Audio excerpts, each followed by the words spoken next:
Welcome everyone. So today we will discuss about our last chemical properties of acids and bases, which is reaction of metal oxide with acid as well as reaction of non-metallic oxide with bases. So the first one is reaction of metal oxide with acid. Metal oxide reacts with acid to form salt and water.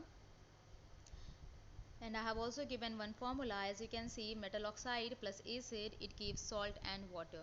Now you know that salt and water, these products we are getting in neutralization reaction when acid reacts with base. So here we have taken acid, but instead of base we have taken metal oxide. That means metal oxide is basic in nature. And to support this, I have also provided two examples. So the first one is zinc oxide. When it reacts with hydrochloric acid, you are getting zinc chloride and water. Second one is copper oxide. When it reacts with hydrochloric acid, it gives copper chloride and water. Now zinc chloride, it is salt, and as you can see that in the first reaction and in the second reaction you are getting salt and water as the product.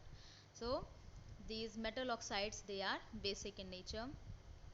Now the second reaction, it is important. It is because as you can see that in the second reaction some sort of color is involved. That means color change is taking place from black to blue green, and especially the color of copper chloride is also important, as we used to remember the colors of blue vitriol or green vitriol or some other compounds like copper oxide.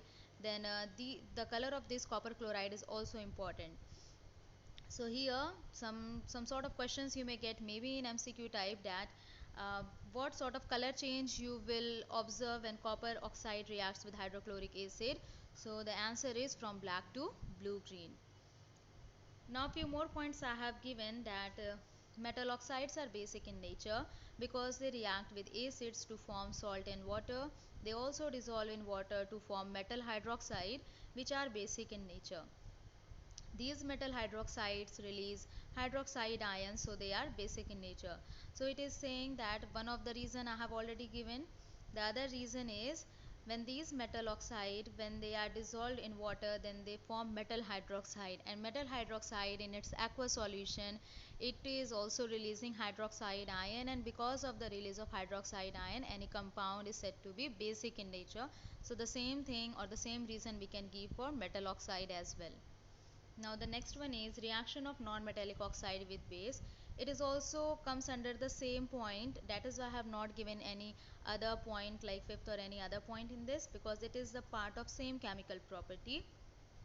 So reaction of non-metallic oxide with base. Non-metallic oxides are acidic in nature because they react with base to form salt and water.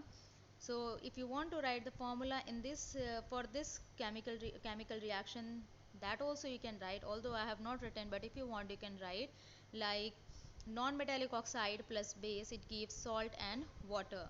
So here as you can see that one example in which I have given, I have taken calcium hydroxide, which is a base, but instead of taking acid I have taken non-metallic oxide, and here non-metallic oxide is carbon dioxide. So when base reacts with carbon dioxide, then you are getting calcium carbonate, which is a salt, and water.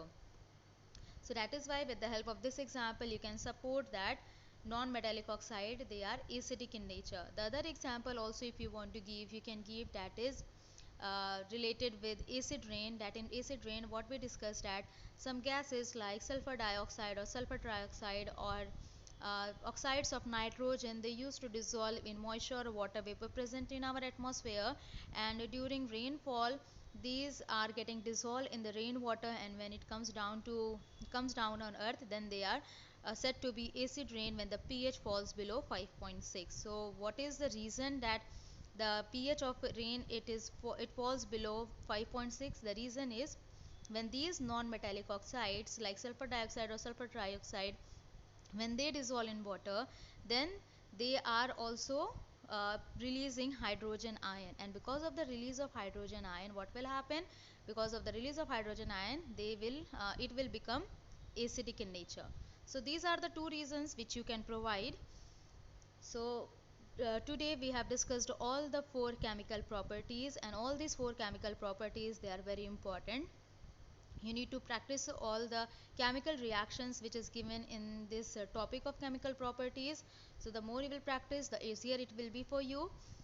Now our next topic, after this tomorrow we will be discussing our next topic. Thank you.